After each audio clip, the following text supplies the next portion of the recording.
Welcome, friends. This is James Corbett of CorbettReport.com reporting today via GlobalResearch.ca on the Kuala Lumpur Initiative to Criminalize War.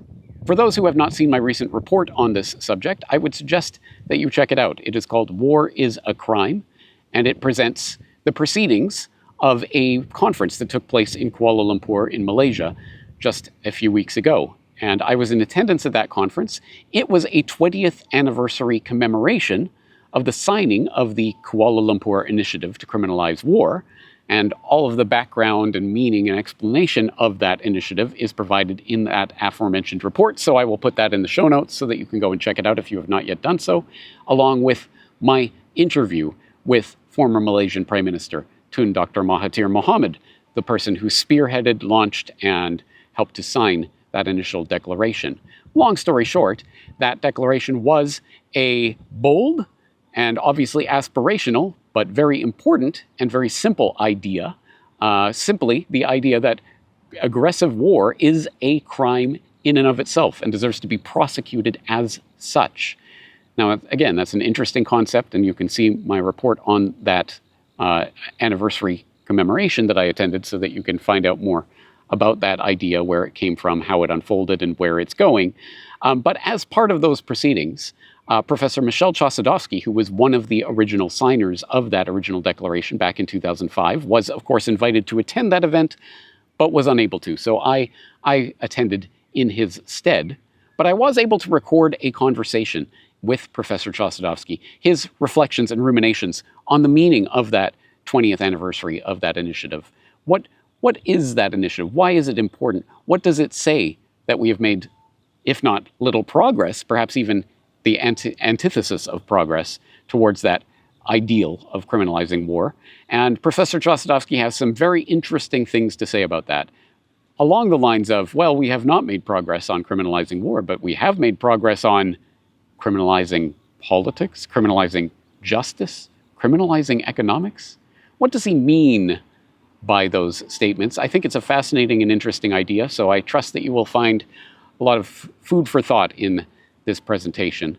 So without further ado, I will present the presentation that Professor Chossudovsky recorded for that Kuala Lumpur commemoration. And I will leave it there for today. This is James Corbett of CorbettReport.com reporting for GlobalResearch.ca. Welcome, friends. This is James Corbett of CorbettReport.com reporting for Global Research TV at GlobalResearch.ca.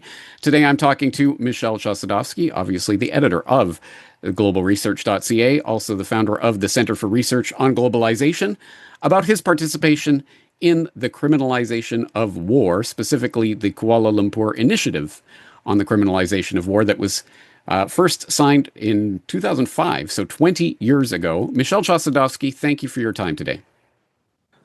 Delighted to be on the program.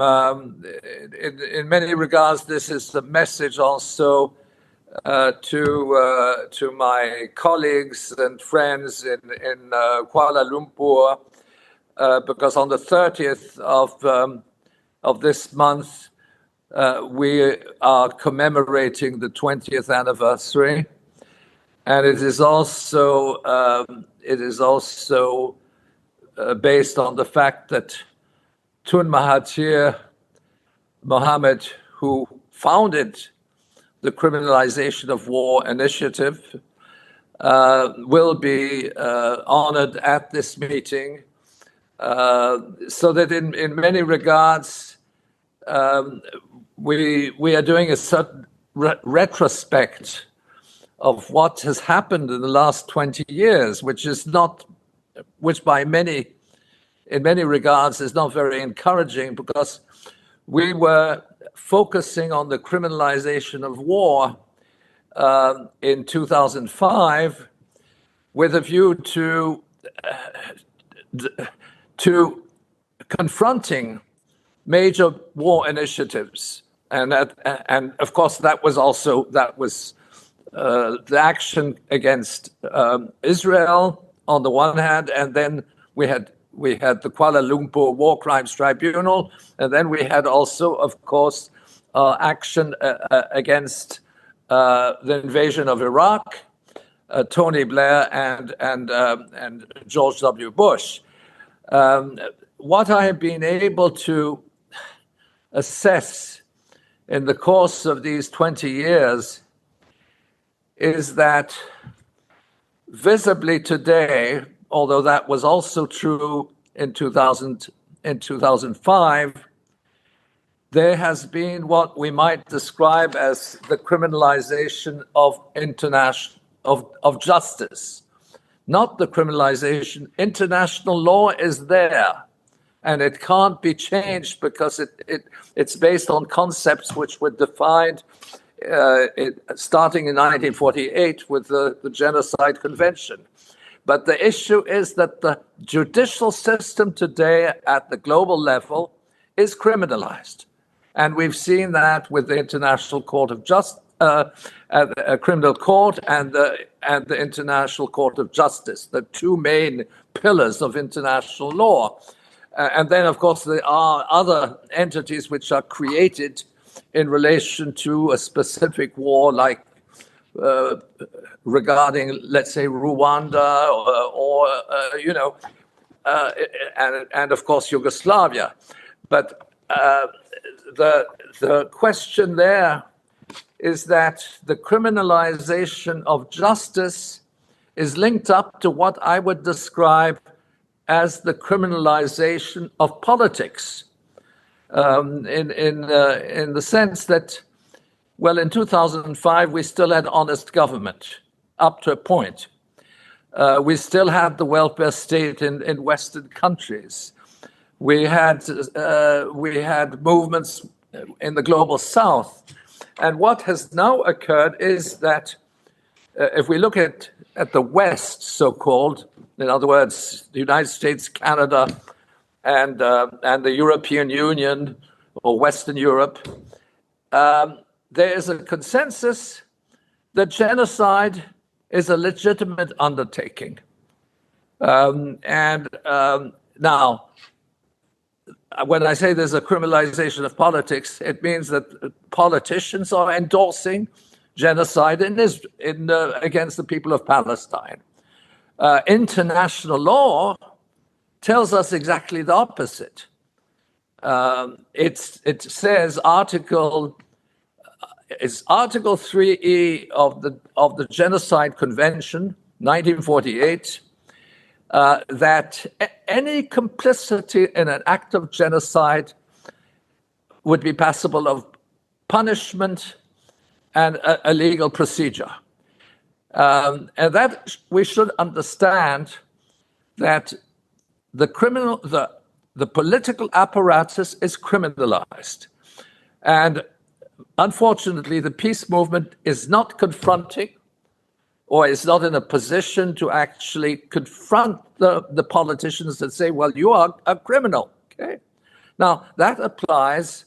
It applies in Palestine, but it applies in many other instances.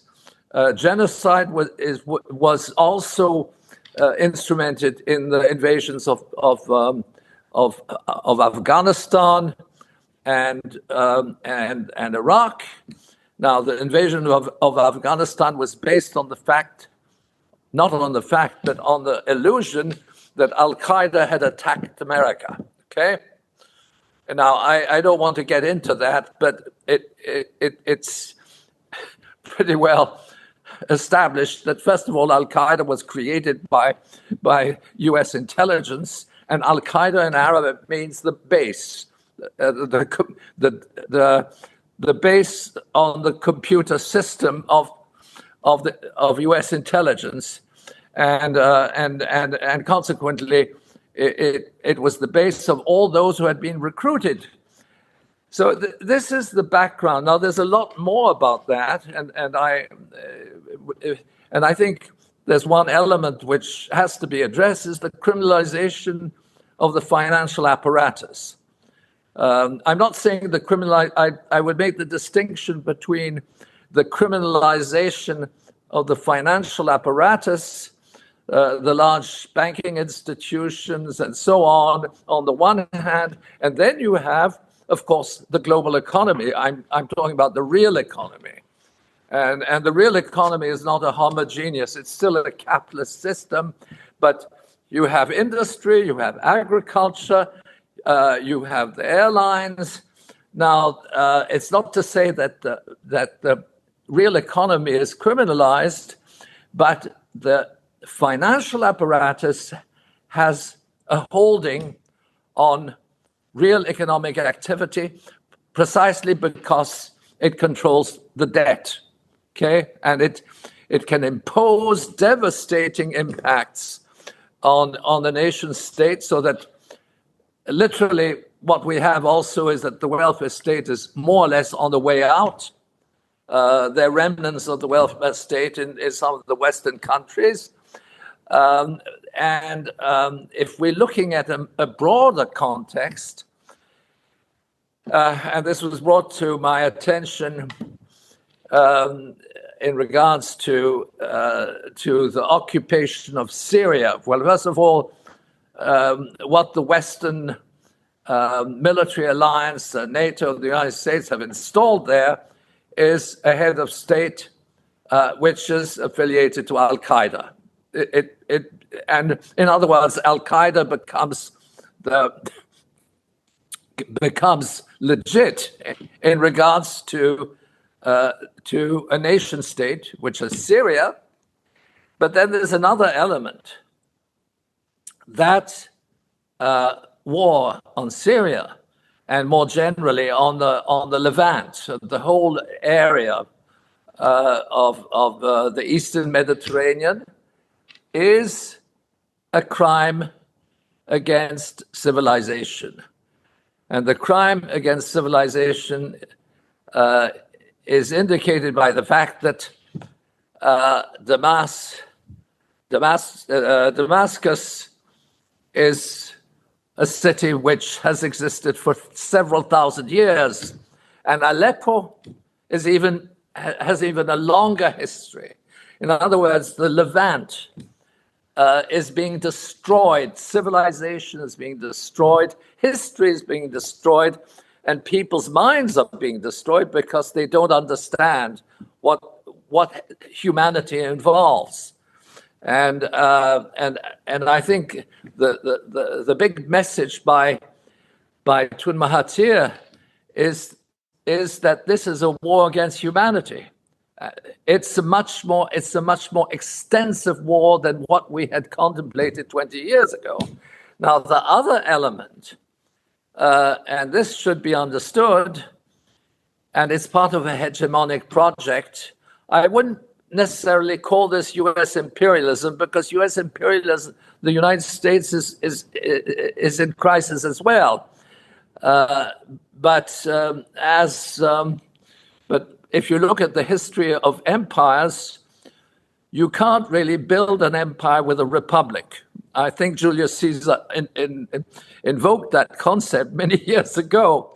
But the thing is that the whole process of warfare now, from an economic standpoint, is to acquire control largely over strategic resources and energy, and specifically oil and gas.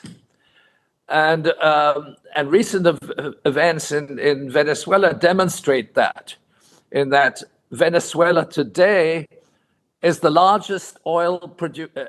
It's the largest in terms of reserves of oil and natural gas. It's number one, and consequently now the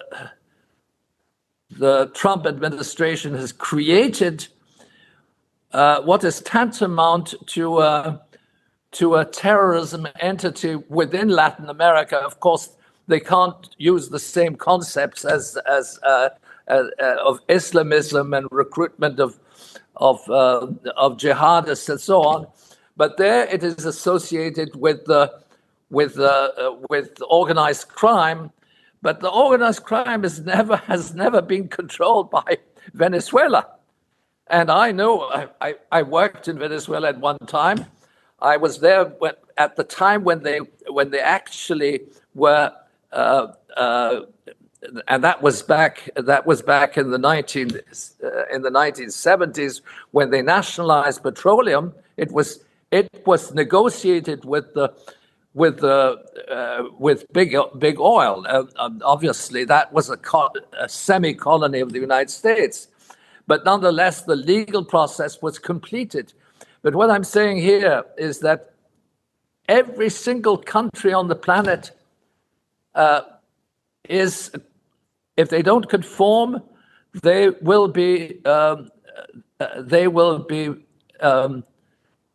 intervention will be through a regime change or a color revolution or whatever you want to describe it. But in fact, it's how the intelligence apparatus of the West manages to create conditions, whether it's in regards to elections or whether it in regards to a particular head of state or head of government that they want to get rid of, that has become the norm. We've lived that virtually through the whole post-colonial, through the whole post-colonial period in different countries, but it would appear now that this is a generalized agenda. In other words, regime change incited by foreign interference and so on. Now, all of this would never have occurred had they not also, right from the beginning, but that was true also in 2005, the criminalization of the media, involving censorship, but also where, when I made the reference to genocide in Palestine, we are dealing with also another element with regard to the war in Ukraine, is that, and it's recognized and it's documented, that the government in Ukraine is Nazi or neo-Nazi. And consequently, the same laws which pertain to genocide, take Germany. Germany has very strict laws on cooperation with entities which are Nazi or neo-Nazi. Now, it just so happens that the German government is channeling weapons and money to a government which is overtly Nazi. Now, the media will give you another perspective. They might say they're extreme right political parties, but they will not acknowledge the fact that these are Nazis, and they are also, it's exactly the same group of Nazis which were collaborating with the Third Reich, specifically in Western Ukraine, and they are there running the government. And our laws would say you're not allowed to. Our laws in Western countries would come to the conclusion that this is something which is also object of trial and punishment and prison. Okay? Now, so that we have the criminalization of politics, we have the criminalization of the judicial system, both internationally and nationally. We have prime ministers like Starmer in the United Kingdom, who is supportive of genocide, in other words, killing children, so that in effect we are on the border of what we might describe as World War III, but we're probably already involved in a Third World War. Now, to conclude my discussion of these issues, I should mention nuclear war. Now, the history of nuclear war is misunderstood.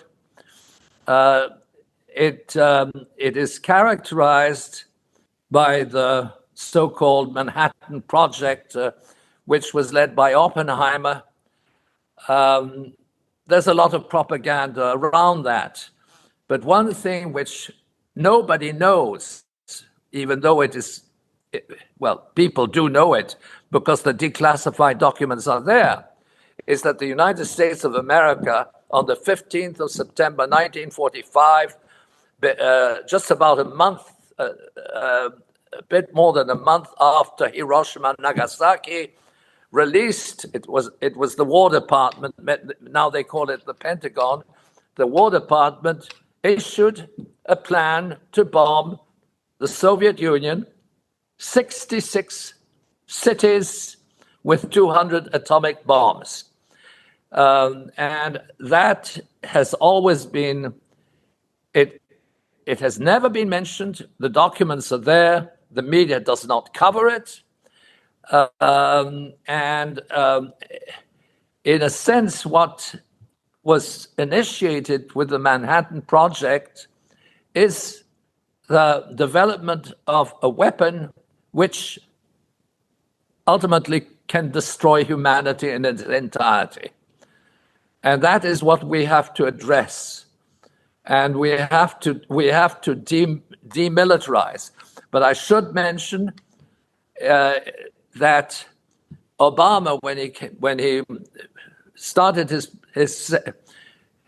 presidency, but it was his second mandate, he put together, and this is the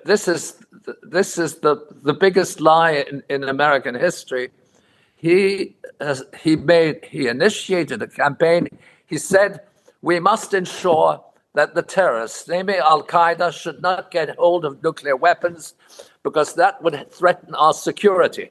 And he had a big campaign internationally on the fact that the real threat came from Al-Qaeda, the base, the compute, the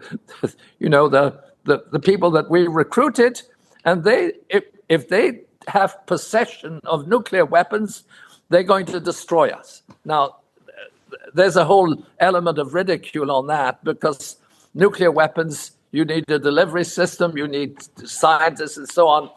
And obviously, Osama bin Laden didn't have those facilities. But what he did justify was a budget of $1 trillion assigned specifically to nuclear weapons. $1 trillion. And he got the Nobel Prize. He got the Nobel Prize for doing that. Okay, $1 trillion. Now you can imagine how many schools and hospitals you can build with 1 trillion. But that 1 trillion now goes up to 2 trillion in 2030. It is currently at 1.3, and it is not regulated by the federal government's audits and expenditures. In other words, it's not really part of the budget which is subjected to review by the Senate and the House of Representatives and so on. So bear in mind, they have increased the budget on nuclear weapons technology from 1 trillion to 2 trillion. And at the same time, they claim that this will enable peacemaking bombs. They actually say that the use of nuclear weapons is preemptive. It's there to protect yourself. Now, all of this is rubbish from the scientific point of view, from the strategic point of view, but it is exceedingly dangerous when you have politicians like Donald Trump, who hasn't the foggiest idea of the impacts of nuclear war. And he said, well, if it's safe for civilians because the explosion is underground and we're using certain types of bombs then let's go ahead and use them. And actually, many of these smaller tactical nuclear weapons have been declassified and are now within the conventional war theater, so that a three-star general, legally, a three-star general can go ahead and use it. Now, all of this is documented, and I think what we have to do, we have to continue with the initiative which was launched by Tun Mahathir Mohamad in 2005, and it's very important that this initiative also extends and leads to dialogue within the peace movements, and we have to apply international law against those who violate. The judicial system is criminalized. We have to decriminalize the judicial system. In other words, if our leaders are in favor of genocide, they go to prison. That is what a real legal system involves. But we notice that exactly the opposite is occurring, because they've turned it upside down, and they say killing the Palestinians is a mean to achieve peace in the Middle East.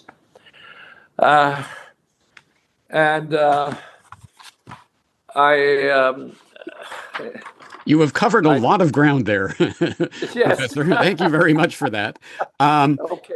In wrapping up, do you have any message for Dr. Tun Mahathir Mohamad or the other attendees here at the conference in Kuala Lumpur? Well, I have a message of solidarity, and I recall very precisely how this dialogue emerged, and how Tun Mahathir chaired our sessions, and I understand his tremendous political insight, that every single person in that meeting said something, and then at the end, Mahathir actually then integrated this into a series of concepts that we ultimately, which ultimately led to the formulation, and then it led to the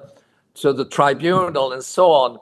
But there were, I don't want to go through, there were several hiccups, but in substance, I think we achieved something which was unique, which went against the stream. And I think it is absolutely essential that we continue, despite the impediments against this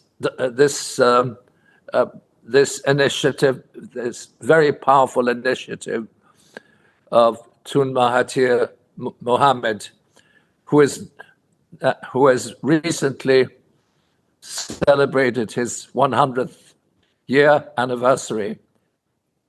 I think we have to emphasize that we are committed to humanity, and we are committed to life, and we're committed to civilization, and we must recognize that humanity is a tremendous, it has civilizations, and all those civilizations have something in common, and that is the value of humanity itself. So that would be my concluding notes. And unfortunately, I've not been able to travel to Kuala Lumpur to be with my friends and colleagues at this important commemoration. Some very profound and sober words for reflection. Thank you very much for sharing them with us. Professor Chossudovsky, thank you for your time.